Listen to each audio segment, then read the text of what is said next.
Olá! Começa agora o programa Diálogos Acadêmicos e Profissionais, construído no diálogo social entre a academia, o meio profissional e a comunidade local. A partir de uma área do conhecimento, levantamos na comunidade acadêmica um tema gerador, que pode ser mais dialogado e esclarecido. Então, juntamente com o representante do meio profissional, formulamos as questões principais que conduzem o nosso programa. Você também poderá participar desse diálogo enviando para nós sugestões de temas e perguntas para a página do programa no seguinte endereço: www.facebook.com/diálogosacadêmicos. Hoje abordaremos a área de Direito e o tema é Aspectos Jurídicos em Peças Publicitárias. Acompanhe conosco, já voltamos.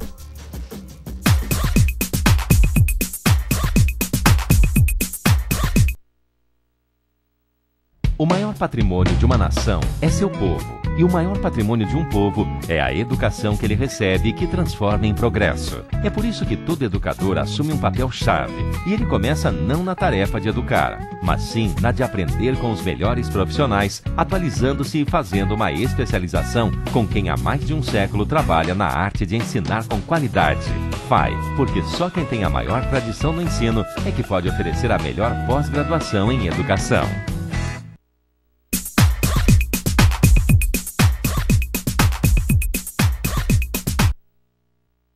Iniciamos o programa Diálogos Acadêmicos de hoje, estamos na 48ª edição e estamos abordando a área de Direito. O tema de hoje, aspectos jurídicos em peças publicitárias. Para tanto, convidamos profissionais, advogados que atuam no meio nesta área do direito e também professores que estão atuando tanto na área de comunicação, publicidade, como também professores que atuam na área do direito. Então vamos à apresentação dos nossos convidados de hoje. Logo aqui, à minha frente, nós temos o Dr. Fernando Bueno de Castro. Olá, bem-vindo ao programa Diálogos, Fernando. Olá, muito obrigado pelo convite, é um prazer estar nesse programa hoje. Satisfação é nossa. Graduado em Direito, pós-graduado em Direito Eleitoral e Político, pós-graduado notarial e registral em Direito, né? Exato. E advogado na área empresarial. Ao lado do Dr. Fernando, nós temos o professor Márcio Luiz Jokovics, que é mestre em Comunicação e Linguagens, especialista em Marketing Integrado, graduado em Publicidade e Propaganda e pós-graduação, e professor, aliás, da pós-graduação e da graduação na área de Comunicação na FAI. Muito bem-vindo ao programa Diálogos, Márcio. Olá, Regina, obrigado pelo convite. Olá, Fernando, Rudinei. Ao lado do Márcio, nós temos o Rudinei Ortigara, que também é professor e também é advogado. Pós-graduado em Fundamentos de Ética, graduado em Filosofia e Direito e advogado e professor da graduação também na FAI. Exatamente. Obrigada pela participação, Rudinei. De nada, é um prazer estar aqui. Boa tarde a todos. Bem, então vamos começar a discussão de hoje, que traz um tema que muitas vezes é considerado bastante polêmico. Então, nós estamos discutindo a área do direito, hoje a nossa área do programa Diálogos Acadêmicos e Profissionais, lembrando mais uma vez que nós sempre dividimos o programa em 4 grandes áreas do conhecimento: direito, educação, tecnologia e engenharia e também negócios. Hoje nós estamos com a área de direito, para tanto nós vamos discutir então os aspectos jurídicos em algumas peças publicitárias que já causaram bastante problema na nossa situação local, na sociedade geral, como um todo. Bem, Fernando, nós temos as legislações que regulamentam a publicidade de uma maneira geral, as peças publicitárias, e nós estávamos comentando, antes de iniciarmos o programa, sobre essa legislação. Então, eu gostaria que você fizesse uma abordagem para nós, uma abordagem ampla sobre esses códigos, essa legislação e de que forma podem ou não interferir nas peças publicitárias. Perfeito. Regina, até vou partir da ordem do que é mais importante, não pela cronologia. Sim. Tudo sobrepõe é a Constituição Federal de 88. Ela traz normas gerais sobre a publicidade, de como ela pode ser veiculada. Regulando a matéria com maior ênfase, existe o Código de Defesa do Consumidor, certo, que é datado de 1990. Ele realmente traz as abordagens específicas do que seria uma publicidade enganosa, uma abusiva, de que forma ela deve ser veiculada, que ela tem que ser extremamente clara em prol do próprio consumidor. E não existe também o Código Brasileiro de Autorregulamentação Publicitária, que é oriundo do CONAR. O CONAR é o Conselho Nacional de Autorregulamentação da Publicidade. Ele é um órgão administrativo, até próprio dos privados, próprios publicitários, ele que, primeira análise, cuida da publicidade. Ele recebe denúncias tanto de eventuais concorrentes que se sintam afetados pela publicidade negativa, o que não é interessante aos interesses deles, bem como dos cidadãos que se sentiam incomodados com aquilo. Também ao cidadão... O CONAR. Pois é, isso. Que é o CONAR, conselho. exatamente. Certo. Já é possível também buscar, pela via judicial, então, através dos tribunais, uma eventual reparação ou até mesmo retirada da propaganda por via judicial, tanto pelo concorrente quanto pelo cidadão. Normalmente, as empresas, os concorrentes, buscam a retirada primeiramente pelo CONAR. Não obtendo êxito, podem buscar a via judicial. Então, o CONAR traz algumas linhas mais específicas, porém, ele sempre está de forma acordada, harmônica com a Constituição Federal e com o próprio Código de Defesa do Consumidor. Eles se entrelaçam de uma maneira bem harmônica. Até como comentamos antes, a legislação não tem como prever tudo. Ela traz um rol chamado exemplificativo, alguns exemplos, e vão analisando caso a caso, conforme a necessidade específica. Certo. Márcio, agora nós tivemos então a abordagem do Dr. Fernando sobre a legislação, os códigos, enfim, que poderão ser acessados no caso de um concorrente sentir-se lesado, prejudicado de alguma maneira a partir de alguma peça publicitária. E também ele traz para nós uma informação interessante, que qualquer cidadão que sinta-se de alguma forma prejudicado a partir de uma peça publicitária também poderá fazer essa solicitação. E aí, nesse caso, doutor Fernando, entra pelo CONAR ou pela via judicial? No caso de um cidadão qualquer. O cidadão ele também pode buscar o CONAR, apenas pedindo normalmente a retirada ou a suspensão daquela publicidade. Porém, se desde também que coloque e justifique... O CONAR vai analizar. Você faz a denúncia, o CONAR não vai necessariamente automaticamente retirar. Ela verificará se aquelas questões realmente fazem sentido. Depois dessa pequena análise, pode suspender a veiculação. Existe um processo administrativo para eventual retirada da propaganda ou arquivada, a propaganda volta à veiculação. Ou, sentindo ofendido por algum outro valor, ele pode buscar uma indenização pela via judicial. Então, ele tem as duas opções dependendo de cada caso. Dependendo de cada caso. Exato. Então, Márcio, a criação dessas peças publicitárias, de algumas peças publicitárias, que de alguma forma podem ser consideradas como abusivas ou como enganosas, de que forma a publicidade como um todo, os profissionais de publicidade, os profissionais de comunicação podem interferir e também podem reorientar para que tais situações não ocorram, para que não acabem gerando esses processos, como o Dr. Fernando estava colocando para nós. O que é interessante a gente pontuar, dentro do processo publicitário, o primeiro contato que você tem é a agência-cliente. Então, o norte, que é o briefing, onde se coleta informações para desenvolver essas peças, ela é dicotômica. Ela é feita via cliente com a agência, nesse mesmo momento.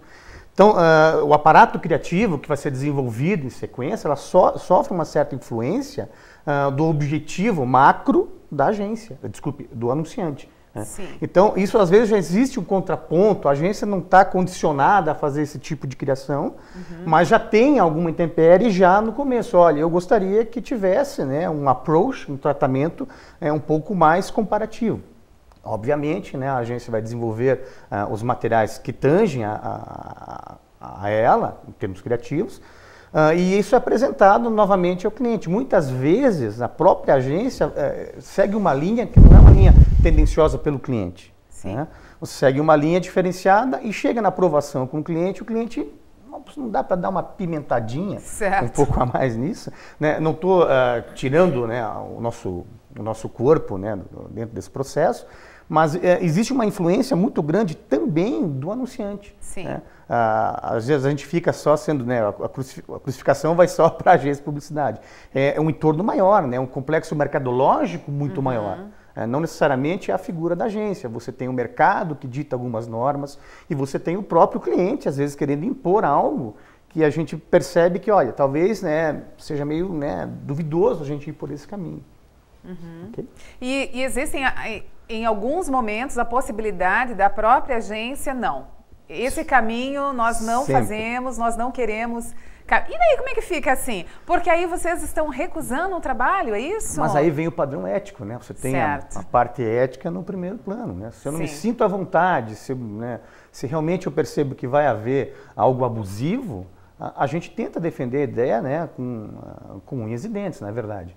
E a ideia, na verdade, não precisa ser apelativa para ela ser efetiva. Né?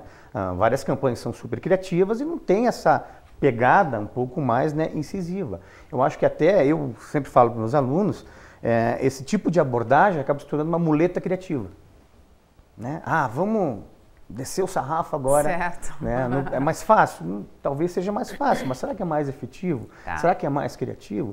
Tem várias campanhas, né? A gente até estava conversando lá em off, que você acaba vendo assim, puxa, você gera um impacto, mas às vezes de extremo mau gosto. E tem uma coisa muito interessante, quando estava fazendo o mestrado, tinha uma professora do mestrado que ela falava que o brasileiro tem a síndrome do acoitadamento. Né? O que é a síndrome do acoitadamento? Você olha uma campanha publicitária onde você tem uma marca denegrindo a própria marca, a outra concorrente, né, nesse espaço. E o brasileiro, né, coitado, eu não vou consumir essa marca que foi agredida. E essa peça pode ser um tiro no pé. Sem dúvida. Daquele anunciante. Sem dúvida, sem dúvida. É por aí. Então, Rudinei, como vocês fazem esse encaminhamento? Porque a sua formação é em Direito, você atua também como advogado, além de atuar na área de publicidade como professor, na área de Direito como professor. E como você faz esse encaminhamento, então, com os seus alunos, com relação a essa questão que nós estávamos colocando aqui?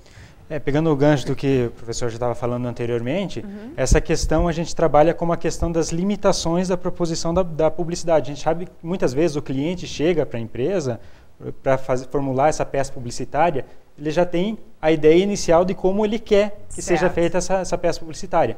Porém, em contrapartida, como o Dr. Fernando estava falando anteriormente, nós temos essas limitações legais, que é a questão da publicidade enganosa, publicidade abusiva, e além disso nós temos a regulamentação emanada pelo CONAR, que é pelo Código Brasileiro de Autorregulamentação Publicitária, que como o próprio nome diz, é uma autorregulamentação, que é a regulamentação feita pelas próprias empresas, e é feita, então, tem uma orientação valorativa, que é feita uma análise pelos próprios conselhos de ética, são chamados como ética mesmo, que é um código brasileiro que é pautado na principiologia, ou seja, naquilo que deve ser orientativo para as peças publicitárias. O cuidado que elas devem ter com alguns setores, com alguns casos como os valores, a veracidade, questão da publicidade comparativa que você falou, que também está falando lá a questão da publicidade infantil também. Então, tem os princípios que devem ser seguidos. Ou seja, o CONAR tem esse código que as empresas que se associam também pautam a construção da peça em cima disso. É claro que a publicidade pode ter o lado fantasioso como a gente vê, mas ela pode ter esse lado fantasioso e nem sempre ser enganosa ou abusiva, porque ela não leva o consumidor final, que é o destinatário da publicidade, ao erro, como diz o próprio Código de Defesa do Consumidor. Então, nesse sentido, tem esses limites, mas a publicidade nem sempre deixa de ser criativa e ela age conforme a criatividade dela, a inventividade dentro do próprio limite legal que se apresenta e nem sempre deixando também de passar a mensagem que ela passaria. Certo. Rudinei, então, a primeira orientação para os alunos, para os graduandos em publicidade, no curso no qual você também é professor, seria então a atenção ao código do CONAR, do Conselho Nacional de Autorregulamentação Publicitária. Certo, autorregulamentação publicitária. Isso. Então seria a atenção, o conhecimento, a interpretação, a leitura desse código. Isso, é que a gente trabalha com as duas vertentes, né? Nós temos, no Brasil funciona dois sistemas de regulamentação publicitária, que é o público e o privado. O público que seria pela lei. Então, a gente chama esse sistema, como tem dois ramos, de sistema misto. Dentro desse sistema misto, nós temos o público, que são as leis emanadas pelo sistema legislativo nacional. Nós temos o privado, que esse é regulamentado pelo CONAR. Então, quando eu trabalho, eu procuro demonstrar as duas consequências. Ou seja, nem sempre uma consequência de uma publicidade, ela vai parar no CONAR, mas pode ter a via legislativa. Ou, às vezes, ela não vai pela via legislativa, mas vai pela via do CONAR, que tem um procedimento interno próprio. Ou, às vezes, essa peça pode seguir os dois caminhos, pelo CONAR e pela via do judiciário também. Para a resolução do conflito. Na formação de profissionais de publicidade que trabalham, que desenvolvam as suas peças, né? O seu material criativo dentro dos padrões e princípios éticos, precisariam então prestar atenção nestas duas legislações. Exatamente, é isso? Exatamente. Porque nós temos as duas em vigência. Mas, por outro lado, o CONAR ele funciona como um órgão privado e associativo. Ou seja, o Código Brasileiro de Autorregulamentação Publicitária, diferentemente da lei, que ela vai ser aplicada para todo mundo, não posso me esquivar do não conhecimento da lei para estar fazendo alguma ação ilícita, chamada ilícita. Por outro lado, o CONAR, o Código Brasileiro de Autorregulamentação Publicitária, é um código que é aplicado para quem é associado do CONAR. Sim. Então, para as pessoas para as pessoas, agências, profissionais de publicidade que são associados a esse órgão. E de qualquer forma também as agências, os publicitários têm interesse em ser associados no CONAR e trabalhar a partir daí, porque também dá uma credibilidade maior ao trabalho, é isso, Márcio? Não só os profissionais da agência de publicidade, como todo o sistema publicitário. Você tem o presidente do CONAR hoje, ele se não me engano, é um dos presidentes da Rede Globo. Direção de operações.